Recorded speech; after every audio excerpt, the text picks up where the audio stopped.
नमस्कार दोस्तों। तो आज हम त्रिपक्षीय संघर्ष को इतना गहराई से समझेंगे कि आपका एग्ज़ाम में एक भी क्वेश्चन नहीं स्किप होगा और इसके अलावा आपको कहीं और सोर्स से पढ़ने की भी ज़रूरत नहीं होगी। तो चलिए बिना किसी देरी के हम पूरा वीडियो है वो स्टार्ट करते हैं। तो त्रिपक्षीय संघर्ष को समझाने से पहले मैं आपको थोड़ा सा पीछे ले जाता हूँ। आपने वर्धन वंश या फिर पुष्यभूति वंश के बारे में तो सुना ही होगा, जिसका अंतिम शासक था हर्षवर्धन। काफ़ी महान और प्रतापी शासक था और साम्राज्य की नींव भी उसकी काफ़ी मजबूत थी। उन्होंने उत्तर भारत के अंदर अपना वर्चस्व स्थापित कर रखा था। कन्नौज मुख्य केंद्र था और उसके आसपास बंगाल हो गया, बिहार हो गया और इधर उत्तर के राज्य हो गए, कश्मीर तक, वहाँ तक अपना प्रभुत्व ज़्यादा स्थापित था। उत्तर का केंद्र इसके ज़्यादा मजबूती में था।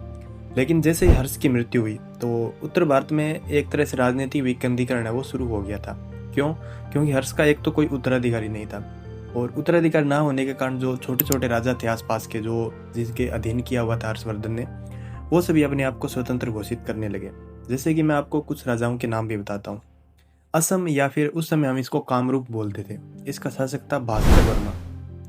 इसने कर्ण, सुवर्ण और उसके आसपास के क्षेत्र है वो सब जीत के अपने आप में एक स्वतंत्र राज्य की स्थापना कर ली थी। इसके अलावा मगध की बात करें तो मगध में जो हर्ष के सामंत थे उसका नाम था माधवगुप्त। इसने अपने आप को स्वतंत्र घोषित कर लिया और जैसे माधवगुप्त की मृत्यु हुई तो उसके बाद उसका पुत्र है वो आदित्य सेन शासक बना। तो आदित्य सेन ने क्या किया? आदित्य सेन ने जो मगध के आसपास के क्षेत्र थे उनको जीता और परम भट्टारक और महाधिराज जैसी गंभीर बड़ी बड़ी उपाधियां वो धारण कर ली। इसकी समस्त जानकारी हमें जो मदारगिरी अभिलेख है उससे प्राप्त होती है। आदित्य सेन हो गया, मगध हो गया, ये सब। इसके अलावा जो उत्तर पश्चिम भाग है उसके अंदर भी बहुत सारे राज्य थे, उन्होंने अपने आप को स्वतंत्र कर लिया। उत्तर के हम बात करें कश्मीर के अंदर, वहाँ पे कारकोट वंश है उसकी स्थापना हो गई। अब हम कन्नौज की तरफ जाते हैं और फिर देखेंगे कि त्रिपक्षीय संघर्ष है वो कन्नौज को लेकर क्यों हुआ। जो तीन महाशक्तियाँ थी, गुर्जर प्रतिहार हो गए, राष्ट्रकूट हो गए और इसके अलावा पाल वंश हो गए, ये आपस में क्यों झगड़े और अंत में इसका क्या नतीजा हुआ। क्या तीनों में से कोई जीत पाया या फिर कोई भारी हमले के कारण ये शिकार हो गए, वो सभी डिटेल से देखने वाले हैं। सबसे पहले हम अब कन्नौज की स्थिति देख लेते हैं, क्योंकि त्रिपक्षीय संघर्ष है वो कन्नौज को लेकर हुआ था और फिर देखेंगे कि कन्नौज को लेकर यह संघर्ष क्यों हुआ था। तो मैं आपको सबसे पहले कन्नौज की स्थिति बता देता हूँ उससे आसपास के समय में। तो कन्नौज की स्थिति का हमें जो ब्यौरा मिलता है वो एक चीनी लेखक से मिलता है। उनका नाम था मातवान लिन। ये एक समय, जब हम बात करें 647 ईस्वी के आसपास की, चीन के जो राजा थे उस समय वंग हुवन से, इनके नेतृत्व में इन्होंने एक दूत मंडल है वो भारत भेजा था। ये हर्षवर्धन के काल में आना चाहते थे, यानी हर्ष के लिए भेजा था, लेकिन उस समय तक आए जब हर्ष की मृत्यु हो चुकी थी। तो वहाँ पे शासक था अर्जुन। अर्जुन ने जो वंग के दूत मंडल है इसको रोक लिया और बहुत सारी लूटपाट की। तो वंग यहाँ से चले गए और तिब्बत के शासक थे गंपों, इसके पास शरण ली। इसके अलावा नेपाल के शासक अशुवर्मा थे, इन्होंने इनको सैनिक सहायता दी और फिर तिब्बत और नेपाल की संयुक्त सेना के साथ वंग है उन्होंने अर्जुन को परास्त किया युद्ध के अंदर और बंदी बना के चीन ले गए। तो ये चीन के जो लेखक है इसके द्वारा हमें वहाँ की स्थिति पता लग रही है कि कन्नौज की स्थिति कितनी खराब हो चुकी है। शासक एक प्रकार से लूटपाट कर रहे हैं, जो दूत मंडल है उनको भी नहीं छोड़ रहे हैं। तो कन्नौज की स्थिति हमें पता लग रही है।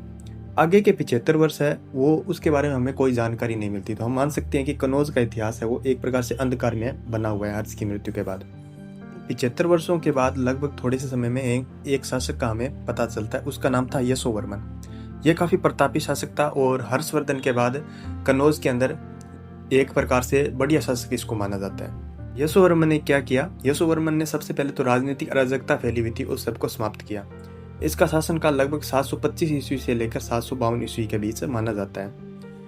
इसमें एक चीज़ आपको यह भी ध्यान रखनी है कि कुछ इतिहासकार हैं उन्होंने माना है कि यशोवर्मन है जो वो कश्मीर के जो उत्पल वंशीय शासक है शंकर वर्मन, इसके साथ लिंक करके मानते हैं। तो आपको इसमें कंफ्यूज नहीं होना है। इसके दरबार में एक वाग्पति नाम का कवि था जो कि प्राकृत भाषा है, इसके अंदर गौड़व हो नामक एक ग्रंथ है उसकी रचना की थी। यशोवर्मन ने महान नाटककार जो भवभूति है इनको भी आश्रय प्रदान है वो किया था। तो भवभूति के आपको 3 नाटकों के नाम पता होने चाहिए, क्योंकि आप अगर एग्जाम के लिए पढ़ रहे हो तो आपके लिए काफ़ी हेल्पफुल होगा। सबसे पहला तो इसका नाटक था मालती माधव। यह 10 अंकों में है और मालती और माधव के जो प्रणय की कथा है इसमें लिखी हुई है। दूसरा था उत्तर रामचरित, यह 7 अंकों में है और इसके अंदर रामायण के जो उत्तरकांड है उसका वर्णन किया हुआ है। एक है महावीर चरित, इसके अंदर 7 अंक दिए हुए हैं और भगवान श्री राम के विवाह से लेकर राज्याभिषेक तक का वर्णन है इसमें किया हुआ है। और इसके बाद हमारी कहानी है वो शुरू होती है।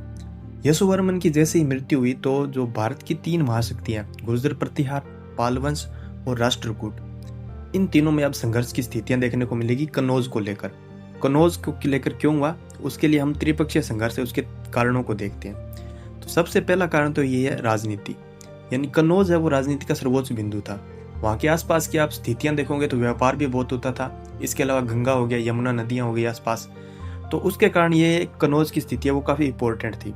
उसके लिए एक प्रकार से आपको मतलब ये शक्ति का केंद्र बिंदु है वो कन्नौज है, तो इसके लिए ये संघर्ष करेंगे कि वहाँ पे अपनी सत्ता स्थापित कर लें। दूसरा कारण था आर्थिक।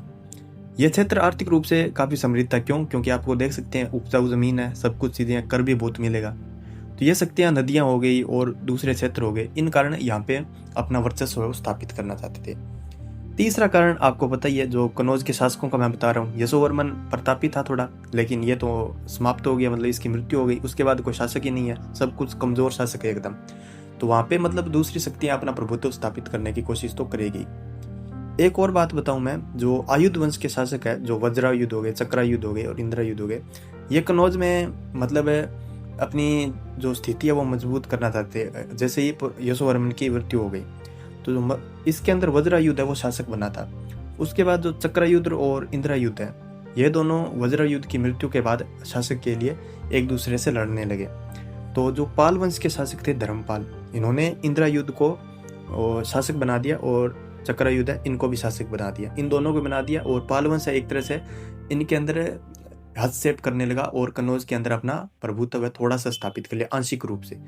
पूरा तरह से तो स्थापित नहीं हुआ, लेकिन इन शासकों को बना दिया तो अपना कंट्रोल इस पे स्थापित कर सकता था। तो आपको अभी तक इतनी स्थिति पता चली है कि जैसे यशोवर्मन की मृत्यु हुई तो वहाँ पे आयुध वंश है उसका शासन हो गया। और आयुध वध के जो आयुष वंश है, आयुध या आयुष वंश बोल सकते हैं, इसके अंतर्गत सबसे पहले वज्रायुध आया, उसकी मृत्यु हो गई। फिर जो पाल वंश के शासक धर्मपाल है, इन्होंने हस्तक्षेप किया और चक्रायुध और इंद्रायुध है इनको शासक बना दिया और एक तरह से अपना कंट्रोल है वो वहाँ पे स्थापित कर लिया। इतनी चीज़ें आपको स्थिति देखने को मिल गई है। अब संघर्ष इनके बाद ही इनमें स्थापित होगा। क्योंकि ये तीनों ही एक दूसरे के मतलब चाहेंगे कि यहाँ पे अपना कंट्रोल स्थापित हो जाए। और इसके अलावा कुछ सांस्कृतिक कारण भी माने जाते हैं कि इन संघर्ष के कुछ सांस्कृतिक कारण भी देखने को मिले थे। तो चलिए हम पूरा संघर्ष को अब डिटेल से देखते हैं कि ये कैसे हुआ था। तो 3 शक्तियाँ वो आपस में लड़ेगी अपना वर्चस्व स्थापित करने के लिए, गुर्जर प्रतिहार, पाल वंश और राष्ट्रकूट वंश। और अंत में देखेंगे तो वैसे तो इस स्थिति में कोई नहीं जीता था, लेकिन एक प्रकार से गुर्जर प्रतिहार को आप विजेता मान सकते हैं। तो चलिए हम स्टार्ट करते हैं कैसे इनका संघर्ष हुआ था। लगभग 150 से 200 वर्ष तक ये संघर्ष है वो चला था और 8वीं शताब्दी में ये प्रारंभ हुआ। तो ये कुछ फैक्ट है जो आप याद रख सकते हैं। तो संघर्ष को हम 3 चरणों में पढ़ेंगे। चलिए इसके प्रथम चरण की बात करते हैं। तो हम सबसे पहले जो इस संघर्ष की शुरुआत है वो मानते हैं गुर्जर प्रतिहार वंश के शासक जो वत्सराज है उनके द्वारा। ये इस वंश के संस्थापक भी थे, ठीक है। तो वत्सराज ने क्या किया, जो कन्नौज के अंदर इंद्रायुध था उसको पराजित कर दिया। तो ऑफिशियल सी चीज़ है कि अगर इंद्रायुध को पराजित करेगा तो जो पाल वंश के शासक है धर्मपाल, वो इसका बिल्कुल विरोध करेगा। तो धर्मपाल है वो फिर युद्ध के लिए आया और वत्सराज है इसने पाल वंश के शासक धर्मपाल है उसको भी पराजित कर दिया। तो फिर ये जो मदद लेता है राष्ट्रकूट वंश के शासक ध्रुव प्रथम से, और ध्रुव प्रथम है इस प्रकार इसकी एंट्री होती है। और एक प्रकार से राष्ट्रकूट वंश जो दक्षिण का राज्य था उसका उत्तर भारत में पहली बार एंट्री होती है। और जो ध्रुव प्रथम है वो वत्सराज को पराजित कर देता है और ये प्रथम चरण है, इस प्रकार से हम समाप्त मान सकते हैं। और यहाँ पर कौन विजेता रहा है, यहाँ पे जो राष्ट्रकूट वंश है वो विजेता रहा है। लेकिन ये फिर से संघर्ष आगे चलता रहेगा और शासक आएंगे, तो आगे हम इसको और देखते हैं फिर सेकंड चरण के अंदर। लेकिन उससे पहले आपको ये बात जानना आवश्यक है कि जो हमारा प्रथम चरण हुआ था ये लगभग 775 से लेकर 795 के बीच में ये सब संघर्ष है वो चले थे। यानी पहले वत्सराज आया, उसने इंद्रायुध को पराजित किया, फिर धर्मपाल के साथ संघर्ष हुआ, उसको भी पराजित कर दिया, और लास्ट में क्या हुआ, वत्सराज खुद है वो ध्रुव प्रथम से पराजित हो गया जो कि राष्ट्रकूट वंश से था। इसके बाद शुरू होता है द्वितीय चरण यानी दूसरा राउंड संघर्ष का। 795 से लेकर 814 ईस्वी तक यह संघर्ष चला था। इस चरण में सबसे पहले आपको शासकों का पता होना चाहिए कौन कौन थे। तो गुर्जर प्रतिहारों की ओर से नागवट द्वितीय था, उसका जो शासनकाल है 800 से लेकर 833 ईस्वी के बीच में था। पाल वंश की ओर से धर्मपाल अभी भी मतलब इसका शासक था पाल वंश का, और 770 से 810 तक ये शासक रहा था और उसकी मृत्यु के बाद देवपाल वो शासक बना था। राष्ट्रकूट की ओर से गोविंद तृतीय इस टाइम शासक बन गया था। इसमें विजयी कौन रहा था, चलिए देखते हैं। तो पहले चरण में आपको पता होगा जैसे कि वत्सराज है, उसने पाल वंश को एक प्रकार से पराजित कर दिया। यहाँ पर भी ऐसा ही होगा। गुर्जर प्रतिहार के शासक है नागभट्ट द्वितीय। इस बार इन्होंने धर्मपाल की सेना को मुंगेर बिहार के अंदर है, तो मुंगेर बिहार के पास पराजित कर दिया। धर्मपाल पराजित हुआ तो राष्ट्रकूटों के पास शरण लेने गया। क्यों? क्योंकि पिछली बार देखा था कि राष्ट्रकूटों ने किस प्रकार जो गुर्जर प्रतिहारों को पराजित किया था। तो धर्मपाल ने फिर से शरण ली राष्ट्रकूट वंश के शासक गोविंद तृतीय से। ठीक है, क्योंकि इस टाइम ध्रुव प्रथम नहीं है, इस टाइम शासक है गोविंद तृतीय। तो गोविंद तृतीय से शरण मांगी। इसकी जानकारी हमें मिलती है संजन ताम्रपत्र के अंदर। इसमें लिखा हुआ है कि गोविंद तृतीय ने गुर्जर प्रतिहार के शासक नागभट्ट द्वितीय इसको पुनः पराजित कर दिया था और फिर दक्षिण भारत वापस लौट गए थे। लेकिन मैंने आपको बताया था कि 810 ईस्वी के अंदर 770 से लेकर 810 ईस्वी तक धर्मपाल का शासक था, तो बाद में देवपाल शासक बना था। तो जैसे ही देवपाल शासक बना तो गुर्जर प्रतिहार के शासक नागभट्ट द्वितीय इसने वापस कनौज पे अधिकार कर लिया। क्यों? क्योंकि देवपाल काफी कमजोर शासक था और इस प्रकार वापस गुर्जर प्रतिहार है वो इसके अंदर कनौज के अंदर अपनी स्थिति है वो स्थापित कर लेता है। लेकिन जीता कौन था इसमें ओवरऑल? जीता तो राष्ट्रकूट वंश का शासक गोविंद तृतीय था, लेकिन वो वापस दक्षिण भारत लौट गया था। तो लास्ट में स्थिति जो गुर्जर प्रतिहार है उनके पक्ष में आ गई थी। फिर हम बात करते हैं लास्ट और अपने फाइनल राउंड की। इसमें कौन विजयी रहा था, क्या हुआ था? बाद में आपको पता है कि 814 ईस्वी से लेकर आगे यह संघर्ष और चला था। इस चरण के अंदर जो नागभट्ट द्वितीय इनकी मृत्यु हो गई थी और उसके बाद रामभद्र है वो एक शासक बने थे। तो रामभद्र वो काफी दुर्बल शासक थे, यानी एक प्रकार से कायर भी मान सकते हैं और काफी कमजोर शासक थे। ये किस वंश की बात हो रही है? ये बात हो रही है जो गुर्जर प्रतिहार है उनकी ओर से। पाल वंश की ओर से बात करें तो धर्मपाल के पुत्र देवपाल है, इन्होंने रामभद्र को बाद में पराजित कर दिया और कनौज पर फिर से अधिकार कर लिया। देखिए, पहले नागभट्ट द्वितीय ने धर्मपाल के पुत्र देवपाल को पराजित कर दिया था, लेकिन जैसे नागभट्ट द्वितीय की मृत्यु हुई तो रामभद्र है उसने फिर क्या किया, उसको पराजित कर दिया देवपाल ने। यानी एक प्रकार से स्थिति वापस किसके पास आ गई? पाल वंश के बारे में पास आ गई। ठीक है, अब गुर्जर प्रतिहार है इनके साथ क्या हुआ?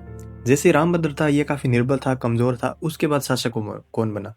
तो जैसे रामभद्र की मृत्यु हुई तो उसके बाद मिहिर भोज प्रथम है वो शासक बना।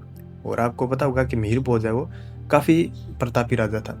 मिहिर भोज ने पाल वंश के शासक देवपाल हो गया, विग्रहपाल हो गया, इन सबको पराजित किया। साथ ही जो राष्ट्रकूट वंश के शासक कृष्ण द्वितीय जो कृष्ण द्वितीय है, राष्ट्रकूट वंश के शासक कृष्ण द्वितीय है, इनको भी पराजित कर दिया और कनौज पर लंबे समय तक अपनी राजधानी बना ली।